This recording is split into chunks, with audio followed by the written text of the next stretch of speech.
हे महेश, भगवान विष्णु ने 4 बालकों के रूप में अपनी वाणी मुझे सौंपी है और आदेश दिया है कि मैं इसे मानव तक पहुंचा दूं। ये तो आपके लिए कोई कठिन कार्य नहीं है। कठिन कार्य तो नहीं है, पर एक दुविधा ने मुझे आ घेरा है। दुविधा? और आपको?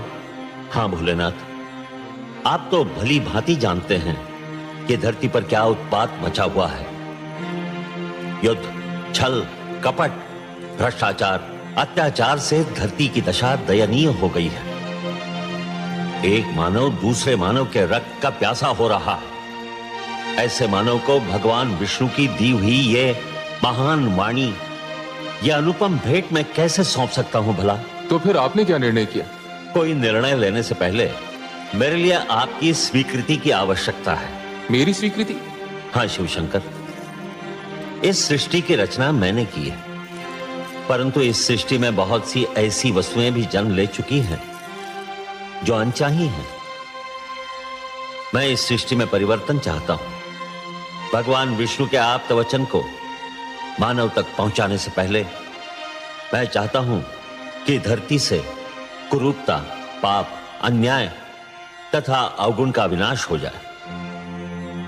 और हे महेश, यह कार्य तो केवल आप ही कर सकते हैं। हे आदि प्रजापति, इस धरती पर रूप और कुरूपता, न्याय और अन्याय तथा गुण और अवगुण एक दूसरे में इस प्रकार समाये हुए हैं, यदि एक को मिटाया जाए तो दूसरे का भी कुछ अंश मिट सकता है।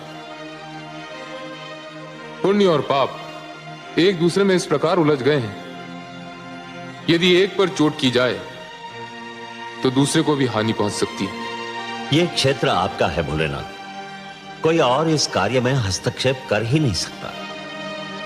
यह निर्णय केवल आप ही कर सकते हैं कि किसको नष्ट किया जाए और किसकी सुरक्षा की जाए। आप जो निर्णय करेंगे वही उचित होगा, परंतु निर्णय तो आपको करना ही होगा। मुझे सोचने का अवसर दीजिए प्रभु।